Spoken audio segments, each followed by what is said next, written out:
So I think we'll make a start this afternoon. Good afternoon, everyone, and welcome to our Retrofit for Businesses webinar. And thank you so much for joining. This is a joint Camden Council and Camden Climate Change Alliance event. My name is Abigail Roberts and I'm a Sustainability Officer at Camden Council, and I'm really pleased to say that we've got a really nice informative session ahead of us today. Lots of content to get through, which I'll just come on to in a second. But before we get started, just a couple of housekeeping points. Please note this webinar is being recorded and it will be shared online after the session, and we'll be signposting this as a resource for other businesses that are also interested in retrofit. We're also asking attendees to remain muted and with their video cameras off whilst the presentations are being delivered, but we will encourage attendees to sort of unmute and flick your camera when we get to the Q&A session if you do have any questions. You can also submit any questions during the session via the chat function, and we'll either revisit these in the Q&A or we'll sort of try respond to these as we go. Likely that sort of Jackson and Ryan will be fielding any of those questions from our side.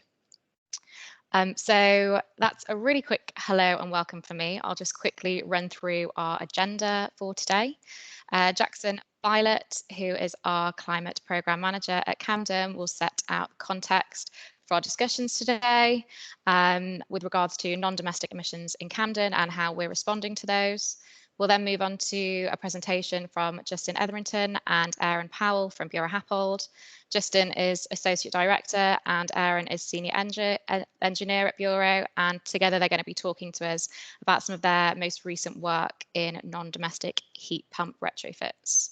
Then it'll be briefly back to me to talk about the Camden Climate Fund and some of the funding opportunities that there are for businesses, before passing on to Gemma George, who is the Camden Climate Change Alliance lead. And Gemma's going to be talking to us a little bit about energy efficiency and the Camden Climate Pledge. We'll then move into a Q&A session, and I also want to mention that we're joined by Nicola Tully, who's a senior planner at Camden, and she's also going to be helping us to navigate any questions that pop up around retrofit and kind of what that means for planning permissions. So I'm now going to hand over to Jackson, who will then pass over to Justin and Aaron. But yeah, over to you, Jackson. Thanks, Abby. Yeah, hi everyone. Thank you very much for joining. As Abby says, my name is Jackson Violet and I'm the Climate Programme Manager here at Camden. And I was just sort of invited to kind of, I suppose, set a bit of the context for the challenge and kind of why we're putting on this webinar today and why this is a sort of a key challenge for us to tackle in the borough. So Abby, if you could move on to the next slide, please. So yeah, just a kind of a welcome from me, and just to say this is our sort of fourth webinar in our retrofit webinar series. We were due to have run a kind of retrofit summit in the borough and invite businesses along to be able to speak to people about retrofit in person, but obviously with the changing environment we're all living in, we moved this all online, so hopefully we can still have some of those kind of discussions here today. But yes, so thanks all for joining.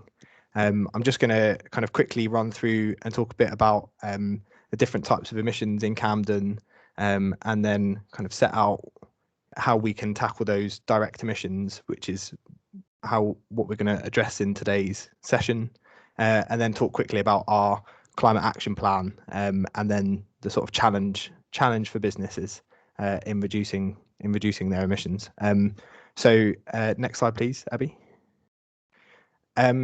So just to kind of set the context really quickly, carbon emissions from businesses kind of spread from use of fuels within your buildings and within sort of any transport and freight, all the way to sort of products and services that are procured. So on the left is a graph from the kind of UK government's carbon footprint report, which shows sort of where these different emissions come from and how they're attributed. And a lot of these emissions come from goods and services that we import from other countries, and then a lot come from the kind of goods and services within the UK, which does kind of relate to that business sector, and then obviously the kind of the emissions generated by homes through their gas and electricity usage as well. And lots of different sectors and the types of goods and services we procure have different emissions associated with them of different levels, which is shown by the graph on the right. So that's just to kind of set a bit of the context of what we're talking about when we're talking about reducing the emissions that businesses produce. Next slide, please. So today we're really focusing on these kind of direct emissions, and that when we say direct emissions, they're emissions associated with fuel consumption in the borough. So when we measure these emissions, it's basically the data from all the meters in the borough and how much gas and electricity they're consuming, and then the carbon intensity of each of those kind of units of gas and electricity, what that equates to in terms of carbon emissions for their production combustion of fossil fuels. So they're split into three main categories: fuels used in the home, fuels used for transport, and then those used by the public, commercial and industrial sector. And if you move on to the next slide, please, Abby, you can see that in Camden, the breakdown of these three areas is quite a significant sort of piece of the pie, is those emissions coming from public, commercial and industrial premises. So it's a really key kind of challenge that we need to tackle in the borough. Next slide, please. So I'm sure everyone knows about the sort of ambitions of the UK government to get to kind of net zero by 2050, and in Camden we have the ambition of getting to net zero by 2030. And I suppose it's just a note of positivity that when we kind of set the target back in 2010 to have a 40% reduction of emissions to 2020, it seemed like quite a daunting kind of task at that stage, but that is a target that we've hit across the borough, working with kind of businesses through the Alliance, and hopefully it's something we can continue to do going towards those kind of targets in the future. Next slide, please. So why we're kind of talking about retrofit and heat pumps today is there's going to be a kind of shift and a change in focus on where we can make those biggest carbon savings. So a lot of those savings that we realised to date have been because of the increased amount of renewable sources of electricity on the grid. So as we've got more generation of electricity from wind and solar and other renewable sources, the intensity of the electricity that we're using has less of a carbon impact. But as that kind of continues, the proportion of our emissions from electricity will become smaller and smaller, but the gas grid, which is what most buildings in Camden use for heating, that is a fossil fuel and will remain, setting aside some of the kind of green gas initiatives and potential for use of hydrogen, that will be the main source of emissions in the borough as we get to 2030. So the key focus of what we need to be looking to do is trying to switch out any of these heating systems which are using gas, and switching them to lower carbon technologies, so that we can try and sort of tackle that which is going to be the sort of key challenge for us to tackle in the next 10 years or so. Next slide, please. So just to kind of go back to what we're doing in Camden. So in June this year, we released our climate action plan alongside our commitment to make Camden a zero carbon borough. And we kind of split this into 4 sections of what we're trying to achieve. And that's the people, buildings, places and organisations are all these kind of key thematic areas that we need to address to be able to get to this kind of net zero goal. Next slide, please. These are just a kind of handful of the actions within the plan. And yeah, lots of commitments for businesses, which many of them will be delivered through the Camden Climate Change Alliance. And yeah, lots of things that we're doing in the borough to kind of support businesses as well, which colleagues will talk to kind of later in the session. So I won't step on anyone's toes. But next slide, please. So yeah, just to kind of summarise what the challenge is for businesses in getting to this zero carbon point. There's going to need to be a sort of combination of energy efficiency work to the premises that you may use for your operations, and trying to reduce the energy usage and make sure it's as much as possible supplied by low carbon technologies.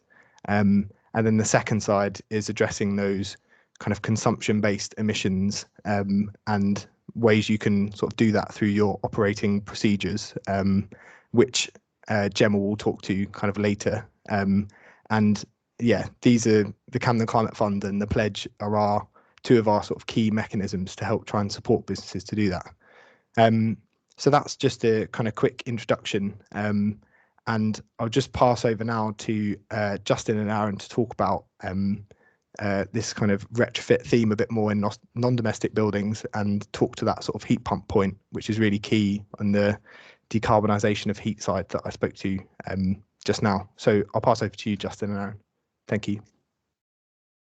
Thanks very much, Jackson, and good afternoon to everybody. I'm really excited to be talking to you and sharing a little bit of my experience about heat pump retrofits. And Jackson, thanks for the intro. I think you set out really well the challenge. So we'll get into it. Next slide, please. I'm Justin Etherington, Associate Director at Buro Happold, and today Aaron will be presenting with me, Senior Engineer, and we'll be running through a bit of our experience on retrofitting heat pumps into existing buildings, and actually the sort of positives of it. It's not always as hard as you might hear. So we'll be sharing a bit of our experience on that today. Next slide, please. Buro Happold, just a quick one. We're a multidisciplinary engineering company, and so we cover pretty much anything that's built in the new environment. We are global, but we also have 300 engineers in central London. Unfortunately, we are in Westminster, but we're just down the road from Camden, and we actually, as a business, trying to practice what we preach, and we're committed to net zero operational carbon by April this year, with an ambition to make and a commitment to make our projects all net zero by 2030. So we're trying to lead the way and practice what we preach. Slide, please. We also have a bit of a long-running relationship, trying to work with Camden to tackle the problem, as Jackson set out, of trying to get to net zero. We actually, was looking back, some of our projects, we were actually involved in the Roundhouse project, which is a great figure in Camden, and personally I've been involved in mapping across the borough in 2015, so looking at opportunities for decentralised energy, some specific feasibility studies in Kentish Town, and in 2019 we undertook a really interesting study around decarbonisation of Somerstown Estate, and that was really based around hybridisation and actually implementing heat pumps. That's the little model on the right you can see there, and also we took part in the Citizens Assembly in 2019 to share some of our professional observations. So we've been working with Camden, and I think we've really aligned with the great ambition shown there to drive towards 2030. Next slide, please. So a little bit of, just quickly move over this. I mean, net zero, what does it mean? We've actually the UK was the first major economy to commit to net zero. But really, what does it mean, and how do you get there? I imagine that's a bit of a problem that Boris has been fighting with, and no one necessarily knows the way, but we can all make a difference, and that really starts with, as Jackson was setting out, reducing our emissions. So next slide, please. The government finally came out last year with a 10-point plan to reach net zero, which is helpful. And today we're really talking about heating. So the specific plans that came out of that are hydrogen, so the role that hydrogen can play, and really importantly for me, it's the 600,000 heat pumps a year by 2028, which isn't so far away, that they're aiming to achieve. And maybe yourselves with your businesses can play a role in delivering on those numbers. Next slide, please. I'm now going to hand over to Aaron, who's going to just set out some of the experience that we've got in Plymouth, looking at existing buildings and the implementation of heat pumps. Aaron. So hi everyone, I'm Aaron. As Justin mentioned, we've worked quite a lot with Camden over the last few years, but we've also done a significant amount of work with Plymouth City Council, and recently quite a lot of that work's been focused on heat pump retrofits at the domestic and non-domestic scale. So we recently did a project called Sun People, which was part EU funded by Interreg, and that we looked at 6 sites in total in that project for heat pump retrofits, and the scale there is really highlighted by the photos on screen. So the top left was the small semi-detached house that we looked at, up to farmhouse scale. So that was a big old, solid wall, quite leaky farmhouse, which we had a positive outcome on for a heat pump retrofit. Top right image there is a terrace of townhouses called Elliott Terrace. So that's kind of very large residential. It's actually used as council offices now, but used to be a residential property. Again, big, old, and we've had positive outcomes there. Bottom left is small commercial scale, or medium commercial, probably is more accurate. That's essentially an office building. Middle picture is a large office building in Plymouth, which is Plymouth's head offices. And the bottom right there is the Plymouth Guildhall, which is kind of the town hall building in Plymouth. So most of those are quite old buildings, which you wouldn't expect that a heat pump retrofit would really be that viable for. But for 4 of those, which is the farmhouse, Elliott Terrace, Ballard House, and the Guildhall, all 4 of those we've had very positive outcomes, and we're actually hoping to go out to procurement for those heat pump retrofits in the next month, really. So it's not as difficult as you might think to design and install a heat pump at an old building, and we're going to take you through some of the learnings from those projects in the next few slides. Next slide, please. First of all, for those who might not be fully aware of what a heat pump actually is, there's one in every home, or I would think in every home. Your fridge is a heat pump, a tried and tested technology that's been around for decades now, and also a very reliable technology. So next slide. So your fridge essentially works by taking heat out of the fridge and pumping it to the outside.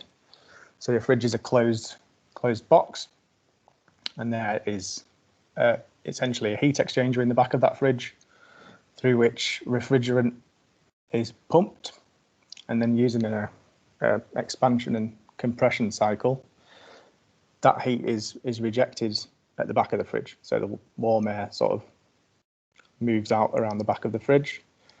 And in terms of relating that to a heat pump does that same thing, but in reverse. So using that picture, the fridge becomes your house or your building, and the inside of the fridge is the inside of the building, and you take heat from the outside and pump it to the inside and warm the fridge up rather than cool the fridge down. Next slide, please. There's a few different types of heat pump technology. The first one, and the most common one, which I guess your fridge kind of is an air source heat pump, and that takes low temperature heat out of the air, and by using power you essentially upgrade that heat to a usable temperature for your building. This works depending on your heat pump. This works below 0 degrees and can work all the way down to any temperature which we experience in the UK, and certainly any temperature which you experience in Camden. So it's really a great technology, or can be a great technology, all year round. The other type is a water source or a ground source heat pump. Both of these actual heat pump units take energy from water rather than the air, whether that be a transfer fluid that's being pumped around the ground, or whether it be water directly from a lake or river. Both work in similar ways, but it's essentially, again, taking ambient temperature, upgrading it to a usable temperature, and using that inside the building. Next slide, please. So Your boiler is a very simple system, or it should be a very simple system. You have your boiler, you have a gas connection to that boiler, which provides the energy for the boiler, and your boiler produces hot water, probably at around 80 degrees, pumps it to your radiators or emitters, whatever type of emitter you have, and cool water or cooler water from those emitters then returns to the boiler, and that's your cycle. Replacing this with a heat pump system involves a few more pieces to the puzzle, but it essentially can still be a plug and play system. So if we go to the next slide, please. You replace your boiler with your heat pump unit, which has all the compressors and refrigerant and stuff inside. Alongside that, you have some new ancillary equipment.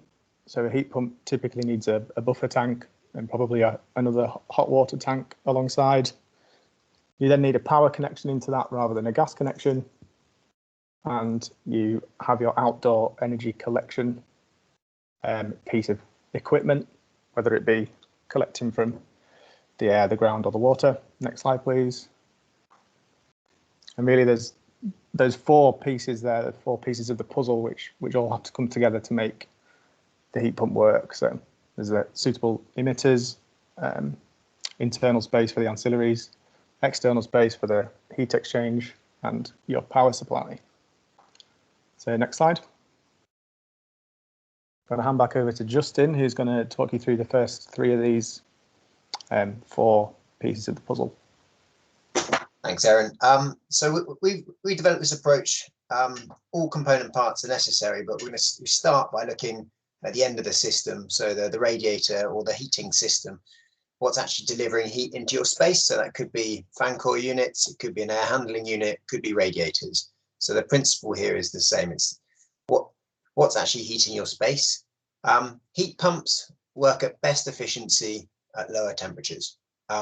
So the lower that you can get your temperature within your building, the better.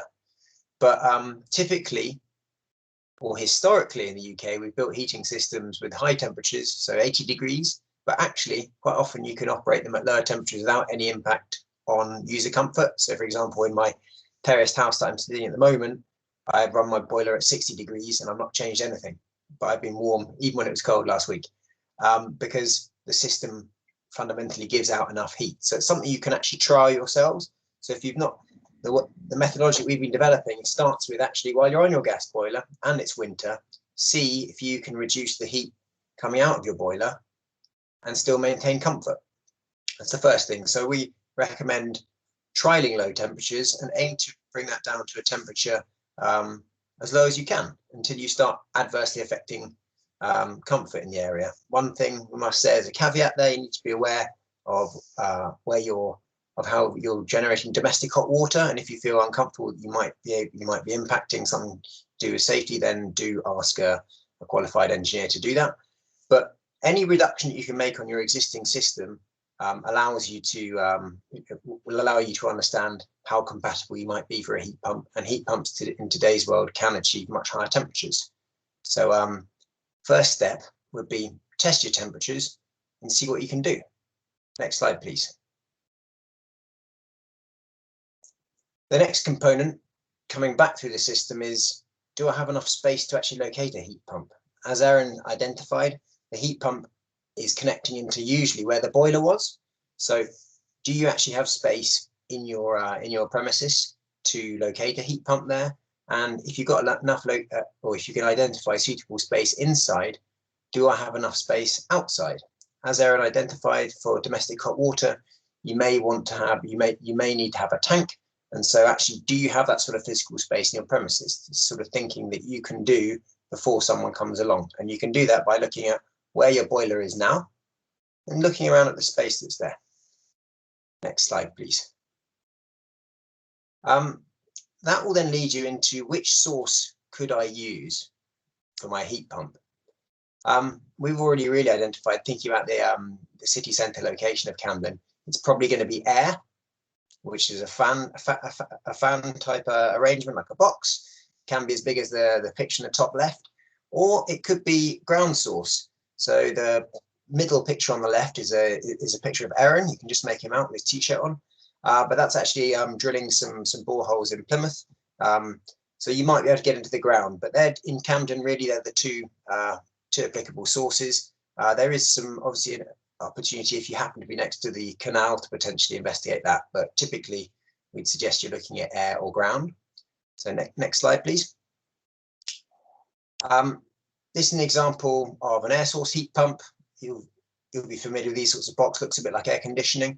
And just what we're trying to say here is that they can be integrated into existing buildings. So on the top or on the top right, on the cream coloured building, that's actually the visualization of the of the compound for the heat pump that's going in there, and the visualization of the heat pump that's going into the Guildhall on the left. Have to think about noise, but it's not a deal breaker, and you can mitigate it in most cases. But you do need to have a connection between your internal and your external space. Next slide, please. Ground source is inherently larger on space take, and is probably more of a challenge in Camden. But the red lines that here you can see on the right are the kind of space take that you need for a ground array. This is a slightly larger building, but you do need associated space. So if you had access to a car park, that might do it, but it's likely more challenging in Camden. Next slide, please. I'll hand back to Aaron, who'll just run through the final thing to consider. So the last thing is your power connection. So I touched on the fact that your heat pump runs on power rather than gas, and this means that it's unavoidable that there will be additional strain on your power connection. But in some cases, that's absolutely fine, and in some cases, the connection will need upgrading.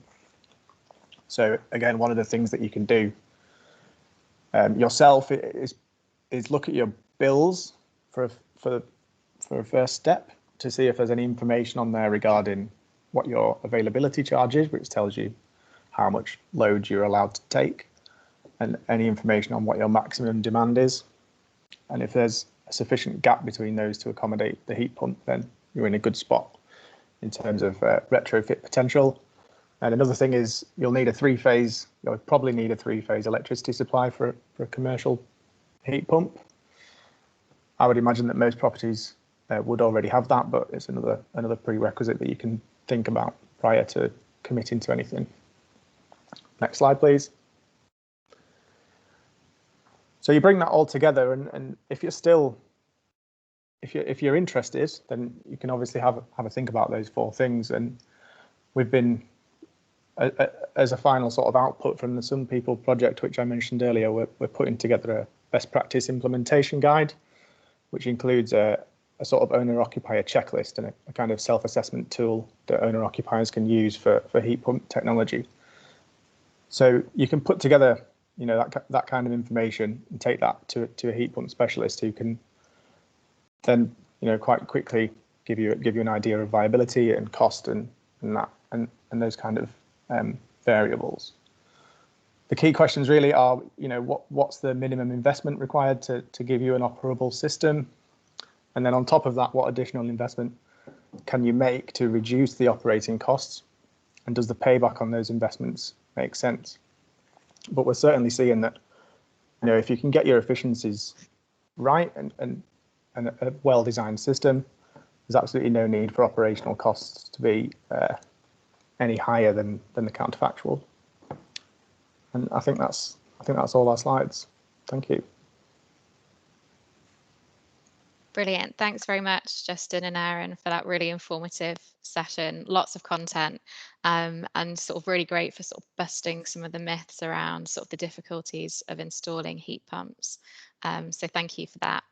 In the next sort of 5 minutes or so, I'm just going to provide some context around what the Camden Climate Fund is, how it works, the funding streams available to businesses, the eligibility criteria, as well as what the process is for applying.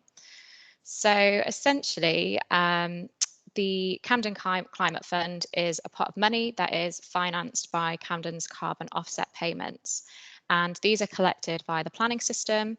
So when a new development in Camden falls short of the carbon targets, which are set by the Mayor of London, sort of this this kind of monetary contribution goes into this pot. So where those emissions aren't met on site, the shortfall must be provided off-site or via the cash contribution that I just mentioned, so that carbon dioxide savings can be secured elsewhere. We're then able to use this money to allocate funding to residents, businesses and communities in Camden to support energy efficiency and renewable improvements. So there are different funding amounts available per stream. However, for each stream, the fund will provide up to 50% of the costs on measures to reduce carbon, with the remainder being match funded by the applicant. So we've just got a picture of here. This was a resident in Camden that went through the Camden Climate Fund domestic stream to install some solar panels. So now just moving on to talk about the funding available via the business stream. So the maximum amount of funding available per company is £10,000, of which the funding will fund up to 50% of the costs, with the remainder being match funded by the applicant. So for example, if you have works that are totaling £20,000, the maximum contribution from the Camden Climate Fund would be £10,000. And then anything over £20,000, I mean, that would be additional cost to the applicant. The funding can be used for the install of renewable technologies and also energy efficiency measures. I will come back to those in just a moment, just to kind of detail what they include in a bit more detail. The funding applies to capital costs only. So this excludes any feasibility studies, design or staffing costs, and also excludes VAT. And it's only one application to be submitted per funding phase, which I will also come on to in a little while. So just to kind of unpick the eligibility around this a little bit more, your business must be located in Camden, and you must also be a member of the Alliance. So basic membership is free, but you can also sign up for this when you come to complete your application. And also Gemma's going to run through some more information on the Alliance in a little while. So you must also either be the owner of the property, leaseholder or tenant, and your business must meet the SME criteria, which is less than 250 employees, an annual turnover of less than 25 million, and no more than 25% of the company owned that doesn't meet the criteria. So also eligible for this funding are charities, sole traders and social enterprise. So just to touch on some of those measures that the funding can cover. And it's sort of two-pronged, as I mentioned. There are renewable measures, which include solar PV, solar thermal, low carbon heating upgrades, and this includes sort of air source heat pumps, ground source heat pumps, as Justin and Aaron have talked us through, as well as energy efficiency measures. And this applies to lighting upgrades as well as insulation. So now just to talk about the alternative funding stream, which is the Camden Town, let me go back. The Camden Town Low Emission Neighbourhood Fund. This fund in particular is to assist with the reduction of air pollution in the Camden Town area. And this includes reducing emissions from transport as well as from heating and cooking appliances in buildings. So really kind of sort of highlighting that heating aspect there. Again, the same principle applies as the business fund that I've just outlined. 50% of the costs can be covered by the fund up to £5,000, and the remainder must be match funded by the applicant. This funding in particular is for boiler replacement and other low carbon heating in order to kind of achieve that end goal of improving air quality in the LEN area. The same eligibility applies to this stream as the business stream, but there's just a couple of other additional criteria that must be met. So to meet this, your business must be located within the LEN area. I have linked this map there, but we've also got an image on the next slide just to help demonstrate that area. And in order to qualify for the funding, the boiler must be at least 10 years old, or it must be a coal or biomass boiler, and that can be of any age. So replacement heating systems must be either a gas or an LPG boiler that is at least 90% energy efficient and emitting no more than 40 milligrams of NOx emissions per kilowatt hour. So as well as boiler replacement, the funding can also be used to install solar thermal, a heat pump, as we've discussed, and a connection to a heat network. So it's also worth noting that businesses that do fall within the LEN area can apply for the LEN funding and can also apply for the business funding, which is the previous funding stream that I've outlined. And this is as long as it can be demonstrated that the funds are being used for separate measures. So for example, you can't use both of them to kind of support low carbon heating measures. It would need to be boiler replacement via the, or something similar via the LEN fund, and then sort of either a renewable energy efficiency measure via the business fund, which would either be upgrade to lighting or insulation, for example. So just a bit of context to sort of the low emission neighbourhood. Approximately 30% of NOx emissions within the LEN area come from commercial and industrial heat and power generation. So it's sort of really become a priority area for reducing emissions, and our air quality and transport teams continue to work closely with the community and local organisations in Camden Town to reduce these levels of air pollution. And that's ongoing work sort of over the next 3 years. So just to move on to a little bit more about the actual application, it's worth noting that the fund cannot be applied for retrospectively for works that have already been installed. So this must be new works that are taking place. So really the first step is to head to our website and take a look at the T's and C's and consider what measures you would like to apply for. What are most appropriate. You'll then need to contact MCS certified installers to discuss the appropriateness of measures and request quotes for the work. It's worth noting that for energy efficiency measures, you will also need a valid EPC.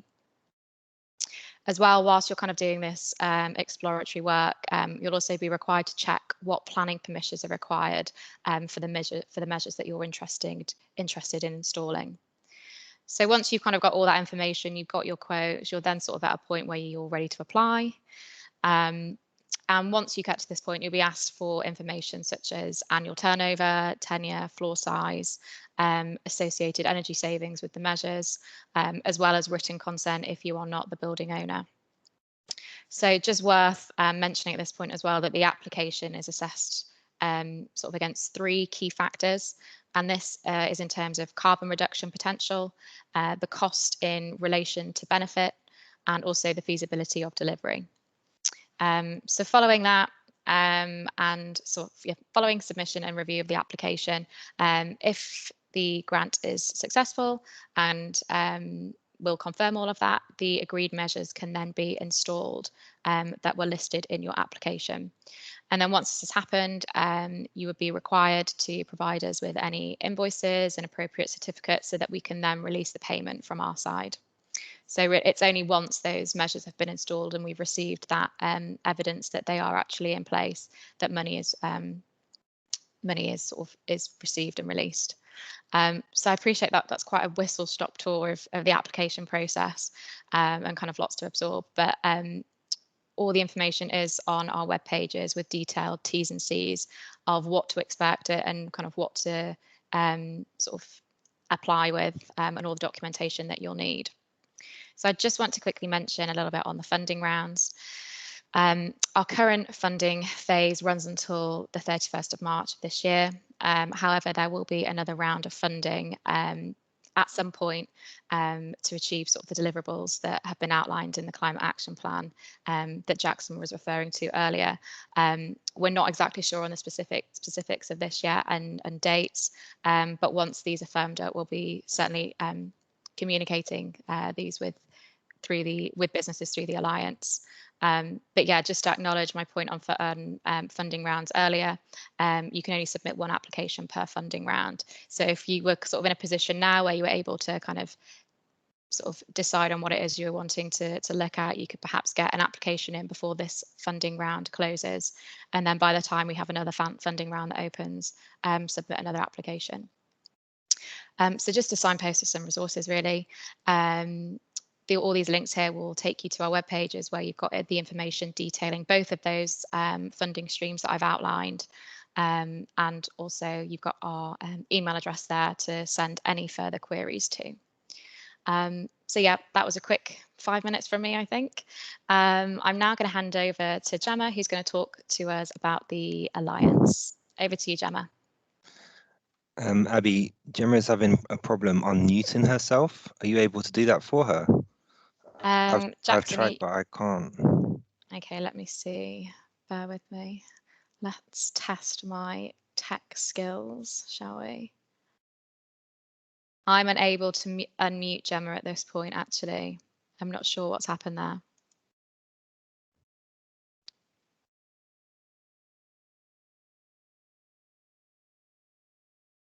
Jackson, is it showing as the same for you? Yeah, can't do it. Gemma, I don't know if Gemma can hear us, but if she goes out and comes back in, maybe that will help her out. I think she can hear us. Yeah, Gemma, if you could perhaps exit the meeting and then just quickly rejoin, and hopefully we can get you back in. I will have a look in the meantime. It doesn't look like we've had any questions so far. So Gemma's going to try find her way back in. Whilst we're waiting for Gemma, I don't know. Oh, are we back? I'm here, thank you. Perfect. Perfectly timed, Gemma. I will hand over to you and just give me a nudge when you want to move through the slides. Great, I will. Thanks everybody, and thanks for just waiting for me there. Always a challenge with technology. My name is Gemma. I lead the Camden Climate Change Alliance, if you don't know me already. And today I'm just going to talk about a bit of what work the CCCA do, what support we can provide, and then going more into detail about the Camden Climate Pledge and the environmental management and in particular energy efficiency themes. So in terms of the Alliance, we've got about 400 members currently, and these are businesses, schools or third sector organisations who are based or operating in the borough. And the support we provide them, so we can just go to the next one's fine, Abby, sorry. And the support we provide our members is we have an online website, resource library, we run sustainability awards, as well as a carbon certification, which I'll also talk about later on. We provide events like this and also create networking opportunities. We also work collaboratively with a lot of different project partners on different campaigns. So the Camden Recycles Cups project, for example, work with schools, work in the low emission neighbourhood, which Abigail just spoke about. But today I want to talk about the Camden Climate Pledge in particular, and the actual way this works in terms of the different themes. So if we just go to the next one. So the Camden Climate Pledge commits businesses to do all that they can for action towards net zero by 2030. So what Jackson has already spoken about. With the pledge, we ask that businesses look at all different areas, 8 different areas. So environmental management, energy efficiency and renewables, waste, supply chain, business travel, staff engagement, and biodiversity and partnerships. And then against these this framework, we ask that businesses pick out the ones that are most relevant to them to look at taking action. Go to the next slide, please. So the Camden Climate Pledge links into the Sustainable Development Goals, or the global goals. These are 17 different goals that were signed up globally by there's 196 odd countries some years ago, which they're working towards. And you can see there that, for example, we're looking at partnerships, we're looking at renewable energy, we're looking at life on land. So the Climate Pledge supports these different areas of Sustainable Development Goals. So we go to the next one, please. So how the Climate Pledge works. So like I said, if you consider the different themes that we have there, the 8 different themes, And we ask businesses to choose 3 of the main themes that are relevant to them and undertake at least 1 minimum action. So that we've tried to make the pledge very quite general, but also very specific in terms of projects that we can help you with locally in particular. So to undertake the pledge, do sign up online, choose your themes, like I said, choose your actions, receive support from us, and then we will come back the following year just to see where you are as well. And like I said, businesses operating in the borough or who are based in the borough are eligible to be Alliance members, but also Climate Pledge signatories as well. Next slide, please, Abigail. And just some of the benefits. So once, like I said, once you sign up to the pledge, you do get support from us through those various different areas that I've mentioned already. So whether that's workshops, our online resources, but also we do one-to-one sustainability assessments for new members. But as well as that, in signing the pledge, you become part of a joint collaboration and part of a bigger project within the borough. We will be running a social media campaign in particular over the next couple of weeks before we launch the pledge borough-wide. And then you'll also be able to become a case study depending on what work you do. And we also have the Camden Climate Pledge check mark, which will be sent to everybody who signs up and is signed up to actions. We can also provide you access to local funding opportunities that Abigail just mentioned, like the Camden Climate Fund. Next one, Abigail, thanks. So just to focus on 2 of the themes today, environmental management is the first one as an example. So with environmental management, we're looking for organisations to kind of you can't measure, you can't change what you don't have the data for. So with environmental management, we're looking for organisations to make sure they have a framework in place in terms of what your goals are and how you're looking to improve your environmental performance. So we'd be asking businesses to do things like have an environmental policy in place, but caveat around that would be to make sure it is up to date.